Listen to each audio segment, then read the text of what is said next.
Since we were together in this class, for that reason, we'll take just a minute and review some of the things we've been talking about in terms of Christian evidences. But again, it is good to be with you and to have this chance to study together. We've been pointing out the following three barriers that atheism has to climb in order to justify itself. To be an atheist, you have to somehow explain how it is that something came from nothing, how it is that life came from non-life, how it is that once life existed, simple life, complex life was able to spontaneously, without direction, come on the scene. And that is what the theory of evolution purports to do. How is it that we went from simple life to complex life, and that's where we are right now. We want to make two main points as we study the theory of evolution. The purpose of our study is to remove some of the intimidation and the fear that we have maybe of modern science by studying it and looking at the question of whether or not it's adequate as an explanation. Is it able to do what it purports to do in explaining this progression from simple life to complex life? And the answer that comes to us on investigation is a resounding no. But we want to look at two fundamental problems, but let's just briefly remind ourselves what the mechanism for evolution is, or the mechanism of evolution. So there are two central components, and they involve variation in the first place. So variation comes about as a result of mutation occurring in the DNA molecule as it's being duplicated. There is some mutation that occurs, and that gives a variation in the resulting organism. And once that new organism is on the scene, it is either more fit or less fit, the theory goes.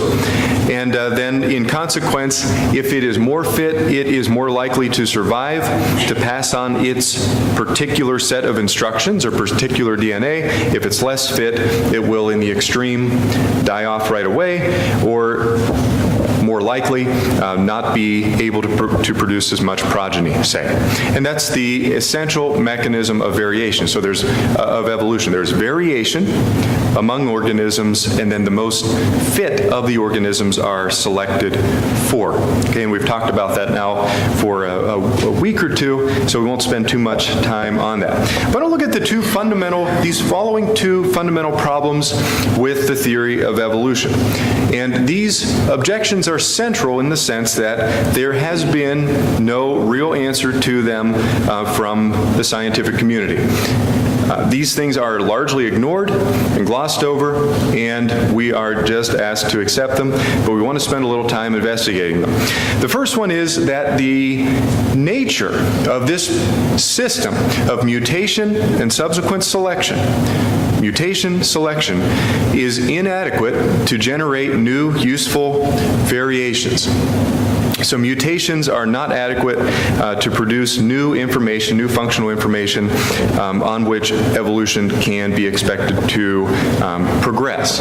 Secondly, the variations which could potentially lead to new useful information are unselectable. And we'll say what we mean by that in a minute. But so we'll start with the first of these. Mutations are unable to produce new, useful information. Okay? We've talked about this already a little bit. A couple weeks ago, 2 weeks ago, we studied this in a little bit of detail, so we won't spend as much time on this first point. But let me just remind you of a couple of things. First of all, mutations are extraordinarily rare, and there are different estimates as to how often it is in the process of copying a DNA molecule that a mistake is made. How often does a mistake occur? The estimates range from something like 1 in 10 million letters in the DNA code to something like 1 billion, 1 in a billion letters in the DNA code. So copying's being done. Occasionally a mistake is made, an error is made, but they are extraordinarily rare. In other words, the copying mechanisms in place are extraordinarily reliable. And so mutations, therefore, are rare. They don't happen all that often. But when they do happen, the distribution of the mutations that occur is almost always one-sided, completely on the harmful side, or at the best, you might say it's neutral. So the mutations that do occur are deleterious or harmful, have a negative effect on the organism's ability to survive, or maybe it is neutral. We talked 2 weeks ago in some detail about what happens when you have a complex system with coordinated parts where one part of the system affects many or maybe all of the other parts of the system. What happens whenever things are randomly jiggled or randomly changed? And we said that almost always produces a negative, harmful, deleterious effect for the system. And the best analogies we have, I think, are the following, something like the following. You might imagine a book, even a novel, that you would buy just for the pleasure of reading. Maybe it contains little historical information, but it's a good story, a fun story to read. In such a situation, if a random change is made, if letters are changed randomly, not with intelligence, but randomly changed, the book will not be as good. It will lose some of its quality. If chapters are duplicated, if paragraphs are duplicated, you read a paragraph and then you read the same paragraph again, that would be a harmful consequence, harmful effect to the book. You might say, if you're trying to compare this to the variation natural selection system, you might say the book is less likely to sell. It's less likely to be selected in the market, you might say. But so random changes to a book is, you could think of as a highly complex, highly coordinated system of ideas and words and sentences and so forth, and organization. Random changes are bad. Instruction manuals have the same property. They have to communicate information. They have to have functional information that's useful to producing some result.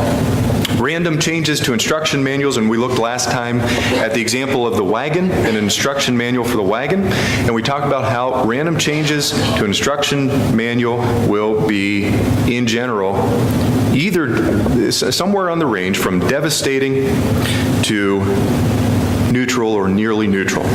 You can imagine producing a wagon where the instruction manual is changed in such a way that now it has only 3 wheels. For some reason, the 4th wheel is missing. That wagon will not sell, would not be selected. And that's something of an analogy for the kinds of things that happen when you make any random change in a complex system.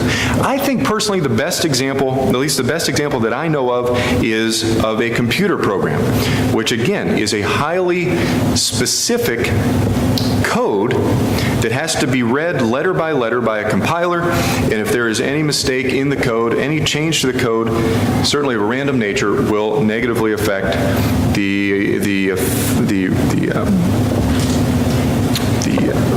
way the program works, what the program's able to accomplish. And so in these complex systems, there is almost always negative result to any random change. Any change that does occur, and you can imagine intelligently making changes. If I took a book, maybe it's possible I could make a change to the book that would improve it. But that's on the basis of an intelligence being inserted into the system. So I have to understand the parts, understand the story, first of all. I have to understand how the English language works and how a change would fit into the rest of the story, so that I can't have something happening in chapter 1 that contradicts something that happens later. And so that involves intelligence. Any change must be carefully coordinated. Any change to information, structurally complex information, has to be highly coordinated to be beneficial. So mutations are very rare. Bringing this back to the system of life, we talked about the highly coordinated nature of systems even at the cellular level. Our bodies consist of trillions, multiplied trillions of cells which have to interact, have different purposes and different functions. But even within a single cell, the processes that are involved, the chemical pathways and processes, are incredibly highly arranged. And I feel like I've said that same sentence about 8 times since we've been studying together, but I don't think this point can be overemphasized.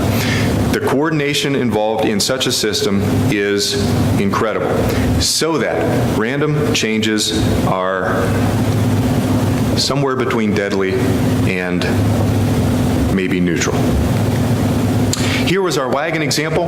If you imagine this is a piece of a piece of the instruction manual, a part of the instruction manual, imagine changing in one of the underlined positions randomly the information. So instead of 38.5 inches, you change to 38.9 inches. Maybe that's a relatively small change. Maybe it's conceivably even something of an improvement. But what if we go from 12.2 inches wide in this wagon? Remember, the 12.2 inches wide piece of metal here has to be coordinated with the rest of the dimensions, the other dimensions of the wagon. If we go from 12.2 to 32.2, if that 1 were to change to a 3, what kind of effect would that have? What if instead of inches, this now read feet, or something absurd like that? And so it's clear that small changes to specified information that has to interact with the natural world are bad. And furthermore, this is, by the way, not my analogy. This red wagon example comes from John Sanford in a book called Genetic Entropy. But imagine that by such changes, such random changes, we must go from a red wagon to something like a space shuttle or something with tremendously much more complexity and additional functions that a wagon does not have. The sorts of responses that the evolutionist might make to such statements. I mean, what would an evolutionist would not be silent if they were in this audience. Okay, at least typically would not. Maybe they wouldn't say something publicly, but they would have something to say. Okay, there would be a response that would be made. What kinds of things might be said? Now, I want to get onto that second point, the second fundamental issue, quickly, but I just want to think perhaps about what might be the response from someone who is not in agreement with what we've been saying. Someone asked me a couple of weeks ago about why it is, someone in this audience asked about why it is that evolutionists, atheists, talk about millions or billions of years. What is the preoccupation with millions and billions of years? In my mind, this is something like what you do when you don't like the way something appears and you squint your eyes and try to imagine it being in some other way. Millions and billions of years are absolutely required. They're absolutely necessary.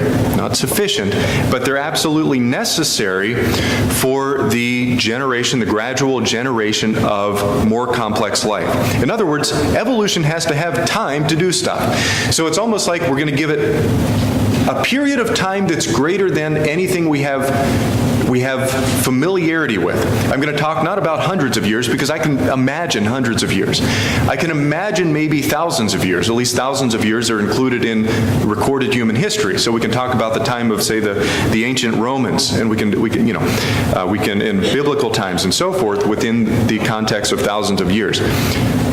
But millions of years? That's a long time. That's a long time. Billions of years? 1,000 million years is a billion years. That's a period of time that almost doesn't fit in our minds. And so that seems to maybe accomplish something, just by virtue of the fact that we can't really wrap our minds clearly around such enormous amounts of time. So it's like we're squinting our eyes.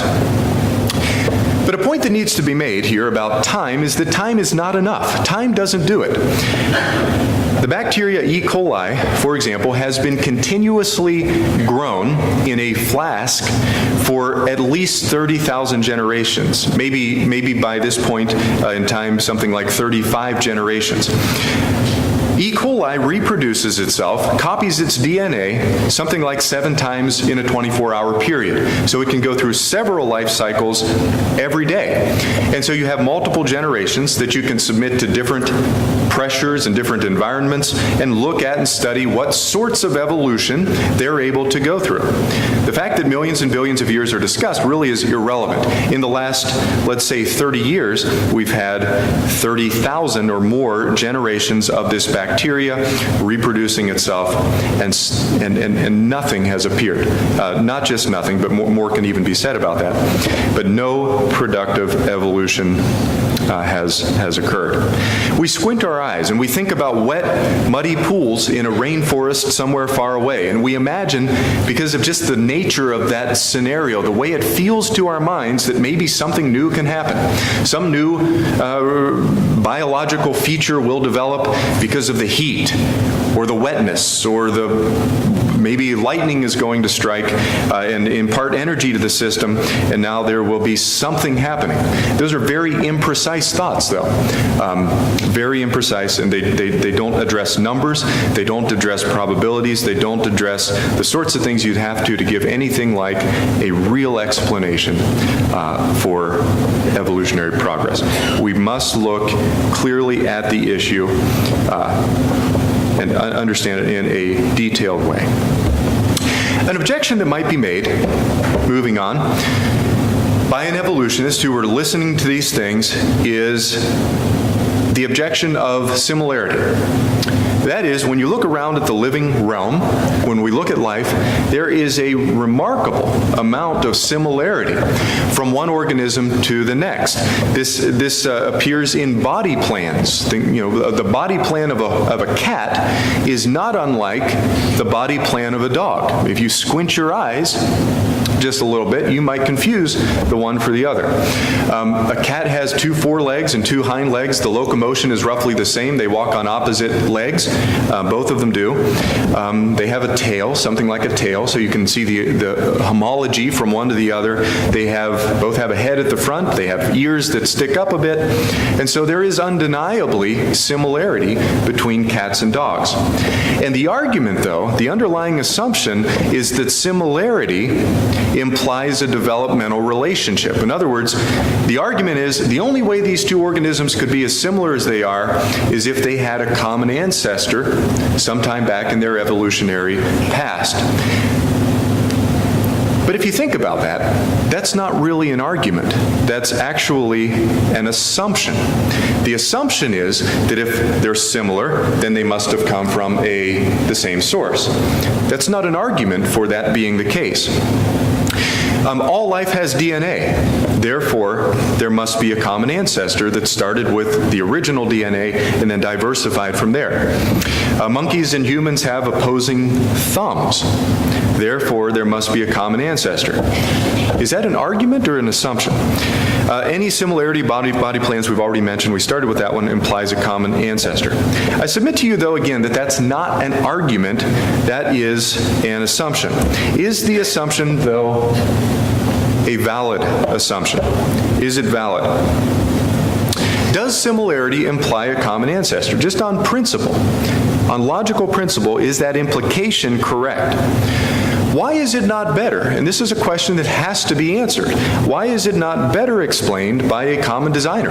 That is, why couldn't a common designer look at the available options for life on this planet and these environments and these scenarios and decide to use similar designs, common designs, across various organisms?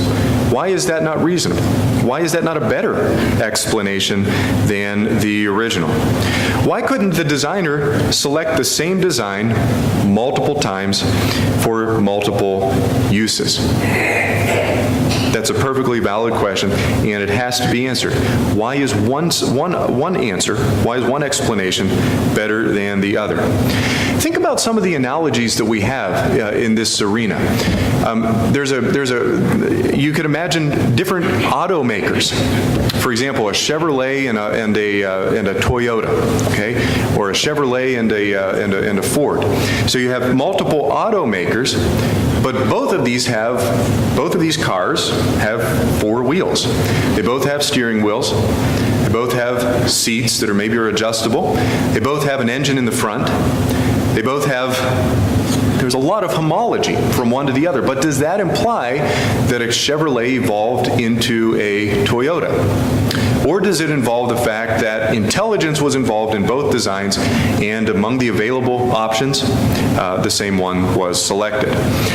Just because there is similarity, that does not imply common ancestry. Same thing is true with computers. Computers have a screen that's forward-facing. Often they're lifted up off of the desk a bit with some kind of a support.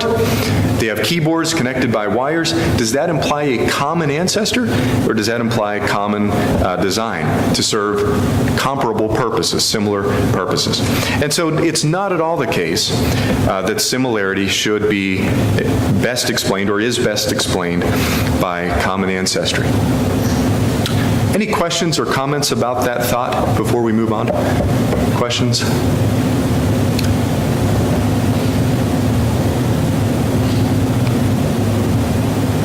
Okay, another objection that could be made, and again, this is an indirect objection, but it's there, and it constitutes an objection. The objection being that there are lots of examples of evolution occurring. Lots of examples out there where organisms change.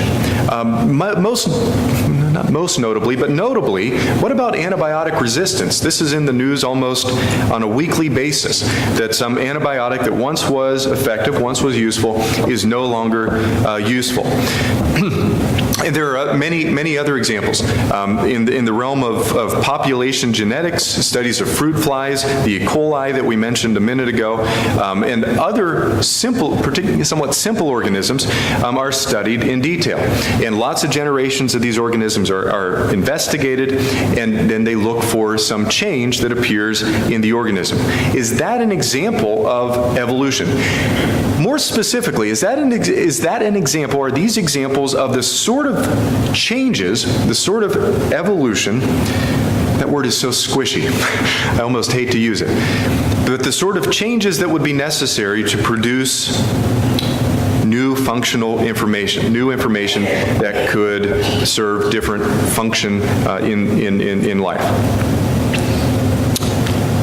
When we look at in a little more detail at these examples, and we won't spend too much time with them, but the sort of change that we're seeing in all of these examples is what you might describe as trench warfare, or the burning of bridges, crops, and supplies to get a little bit of advantage between competing species. And let me say something about that. So in his book, I meant to bring this book with me. I forgot. I brought another book with me that I'll show you in a minute. But in his book, Edge of Evolution, this is his second major book, Michael Behe discusses the competition between malaria and sickle cell anemia. So if you're not familiar with it, like I wasn't that familiar with it before I read the book, sickle cell anemia is a disease that affects the hemoglobin. We've talked about hemoglobin in this class before.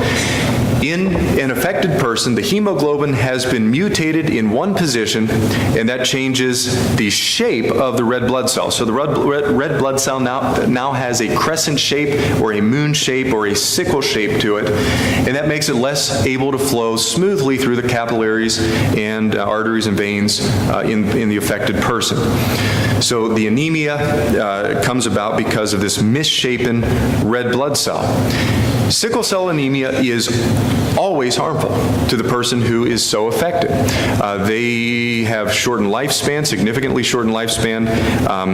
In the case where both parents have the sickle mutation, their lifespan is less than 10 years, expected lifespan. In the case of a person who has a single parent with the sickle mutation, they will live longer, but not much longer. With modern medicine, more so, but it is unquestionably a harmful condition to have. What does this have to do with malaria? Well, in Africa, particularly, where malaria is present, it may come in and affect large fractions of the population. A large fraction of the population may be killed off by the disease, in particular in third world settings, and so malaria is devastating. But it doesn't affect a person with the sickle mutation nearly as badly. So a person with sickle cell anemia is sometimes entirely immune to malaria, and so will survive an outbreak of that scourge of a disease. And so what's going on there? You have a human being with a mutation in the DNA that codes for the hemoglobin protein in their red blood cells. That causes a harmful effect. It makes them weaker. It causes complications all over the board that they will deal with their entire life. But it enables them to survive malaria, because malaria parasite, the bacteria, is not able to attack this misshapen blood cell. And so it's ineffective in its attack, in its warfare against its human host. And so you have a weakened human who is able to survive what would otherwise be to them very likely deadly. Is that a benefit? Is that evolution? Have we moved forward or progressed in any real way? Well, not at all. Certainly not. The reason that the individual is able to survive the malaria is because of one of the parts of their system being broken, so that now the malaria cannot attack their system, cannot gain the upper hand. And that's the sort of thing we see across the board. The same is true with antibiotic resistance. Antibiotic resistance does not result in any known case. It never results from a new functional adaptation or evolution that the bacteria has undergone, or the virus has undergone. It always results, in every known case, it results from the breaking of some biological function, a mutation that causes a breaking of something that otherwise is properly working, that now makes the antibiotic ineffective against the bacteria. So some functioning part of the bacteria breaks, so that now the antibiotic agent is not able to harm it. That's exactly what we see in all examples of antibiotic resistance. The same sort of thing can be said about fruit flies. So you get some interesting looking new fruit fly, for example. They can be bred with more than 2 wings, but that is not an improvement. There's no manifest new information. That's not an improvement, and it is actually harmful to the organism. So it's reasonable then, and if you're interested in these things more, I highly recommend Michael Behe's book, Edge of Evolution, because he goes into these matters in much more detail and describes what we know about change, adaptation, and evolution, if you want to use that word. He describes it as trench warfare. The way one organism gets an upper hand over another one is by breaking something of its own, burning something, some of its own function, figuratively speaking, so that the antagonist is not able to have its desired effect. So these are 2 fundamental problems that we're studying. We've been looking at some objections. We've studied now how the fact that evolution, mutation cannot generate new useful information, new variations. We want to look now at this second point, the second issue. The second issue is that variations which could lead to new useful or usable information are too small to be detected. And I want to use an analogy here that I borrowed from John Sanford's book, Genetic Entropy, which I highly recommend you look at. And it just so happened, as we were talking on the way here in the car this morning, about this analogy. The analogy is based on the story of the Princess and the Pea. Do you know that story? Anybody? The Princess and the Pea. And I don't think I knew the story before I read this book. But it just so happened, Angela said, Ava has that book in the back seat right now. And so here it is. I'll bring it in and then show it. So The Princess and the Pea is a story that has to do with a highly refined young lady who is so sensitive to her environment that she can detect a pea, like a pea that you would eat, underneath of dozens of mattresses. Okay, so she not only under a single mattress can she feel the discomfort from this little object, this little pebble-sized pea, but even if you stack the mattresses, these soft mattresses up on top of it, she's so sensitive that she can detect, being a princess and perfect in every way there, she can detect a pea all the way down underneath of these mattresses. There's an analogy here for the issue involved in selecting for a mutation. That is, mutations are only selectable by natural selection in the environment. Okay, an organism is only selected if the mutation is sufficiently intense, or it causes a sufficiently and adequately significant change in the organism. And there's a positive and a negative side to this. Beneficial mutations, if they're too smallly beneficial, will not be preserved. So you can imagine there is some mutation that occurs that could lead to positive, useful progression, positive, useful change in the organism. But if it's not significant enough, it's like you could imagine the pea is hidden under 13 mattresses or something like this, and so cannot be felt by natural selection, cannot be preserved.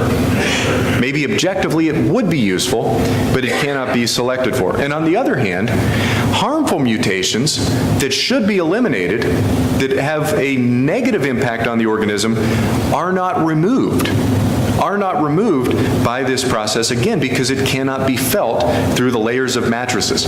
The change is so small, a single change in DNA may be so small that it cannot be detected. Good ones are not kept, and bad ones are not removed. Okay, and this point is made very well in this book. And if you're interested, I do have a copy of it, and you're more than welcome to take a look at it. So here's a picture of what's going on, and we saw this picture before. This is something like a distribution of the effect of mutations versus their frequency. On the right-hand side, you have positive mutations, beneficial mutations, and we've already said what happens when you make random change in complex systems. The change is almost always deleterious. And so that's why there's nothing shown over there on the right. This curve normally would continue in a symmetric way from left to right, but because of the fact that mutation is almost always harmful, the distribution looks something like this, okay? On the left-hand side, you have the negative or deleterious mutations. Most of them are nearly neutral. Neutral would be right in the middle, but some of them out on the tail on the left are highly negative, highly deleterious, and cause great harm to the organism. Most of them, though, are neutral. But here's what we're saying in this second point. There's a region of selectability for these mutations. In other words, again, a mutation has to be sufficiently positive or sufficiently negative to be selected. So you can imagine these rectangles are like the boxes in which you must be in order to be selected. If you are too close there to the middle, okay, the organism will not be selected. Okay, it doesn't provide enough benefit to even be felt by natural selection. So we could only select things over here and over here. The things in the middle, the majority in the middle, are not even selectable. And this point again is made clearly in the text of that book. Are there any questions before we move on? So those are the 2 points we wanted to look at. The fact that the variation that we see from random mutation is not adequate. It does not produce new functional information. And also the fact that the mutations that do appear are not selectable. Any questions or thoughts about that? Anyone? So the main mechanism of evolution is mutations to get things better and better for the survival of the fittest, but it just doesn't work that way in reality, is what you're saying. That's right, yeah.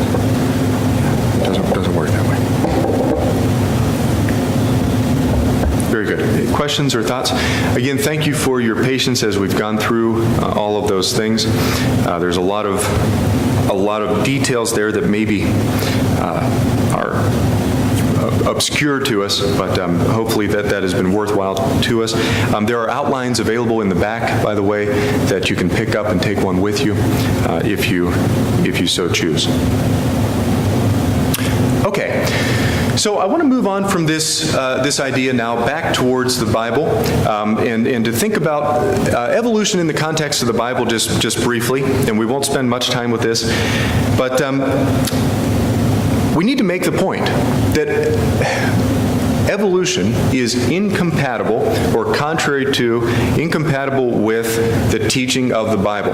That is, there is not any harmony between the sorts of things we mean when we talk about evolution and Bible teaching, plain Bible teaching.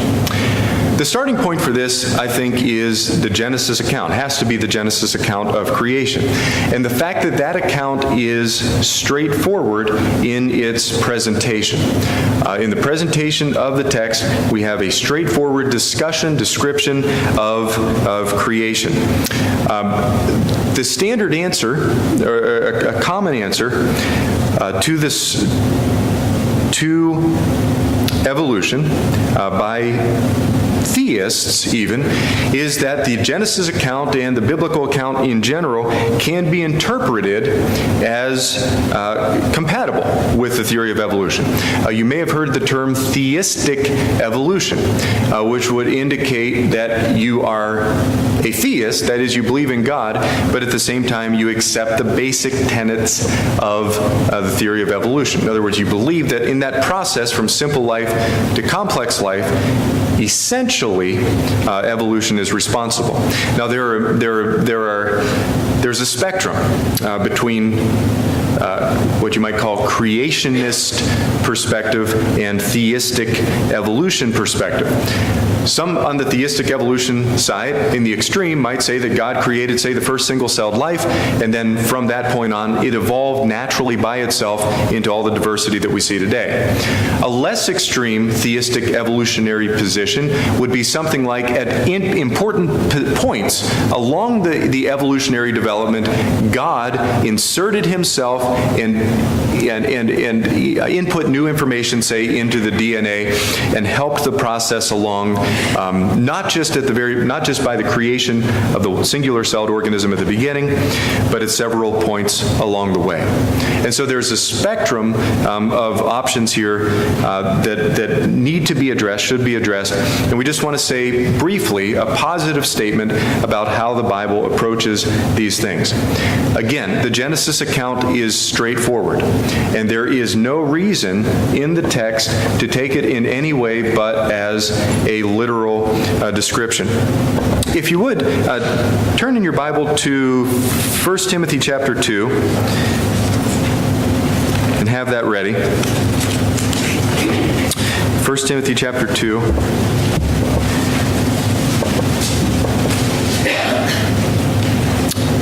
The context for this passage has to do with general teaching. Paul says in verse 1, he's talking about prayers being made for those who are in authority, kings all in authority.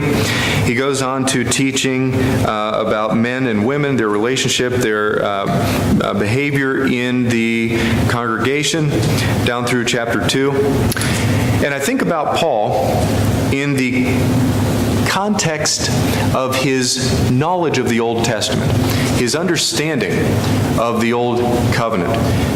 One of the most impressive evidences to me of the veracity of the story of Jesus generally is the fact that Paul, I imagine Paul with the Old Testament in his head at all times, given his level of study, his level of understanding, his level of scholarship, having the Old Testament in his mind, in his heart, understanding its implications, the interrelations of its various parts, but nonetheless, or I should say, because of that, being convinced that the story of Jesus is correct.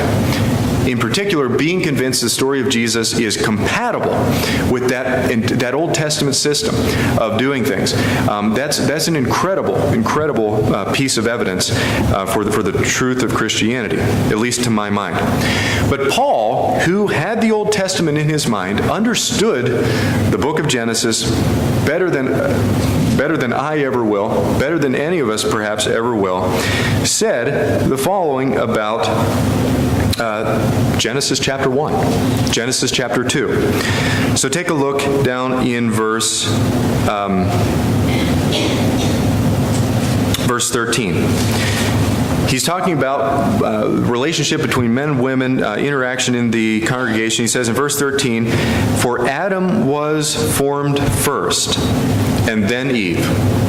Adam was formed first, and then Eve. That's a reference back to the book of Genesis, first chapters, and he's talking about a literal understanding of those passages.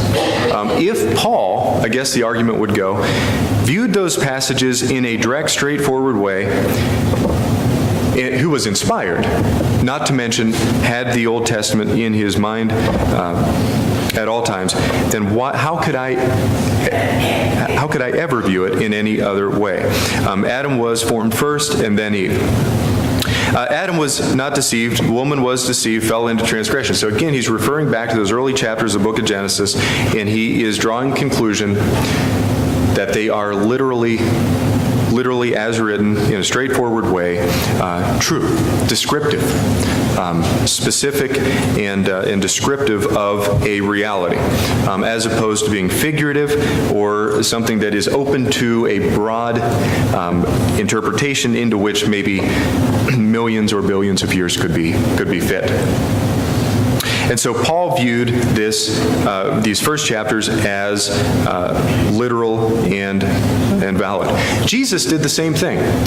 Jesus did the same thing in Matthew chapter 19. And we could turn over there. We're running short on time.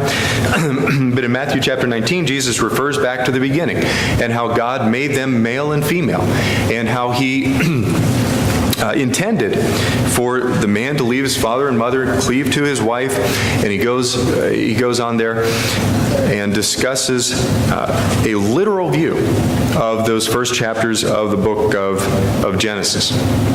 In Exodus chapter 20, when we have the Ten Commandments being given early on, there is a discussion of the Sabbath, and it is said there. And again, we're running out of time. We could look at the reference.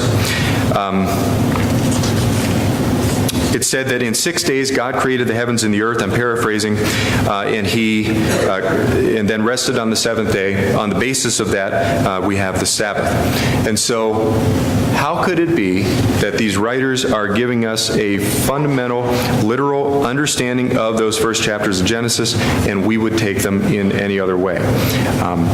Efforts to impose millions and billions of years into those into the first chapter of the book of Genesis are not valid. Any questions or thoughts about that? Questions?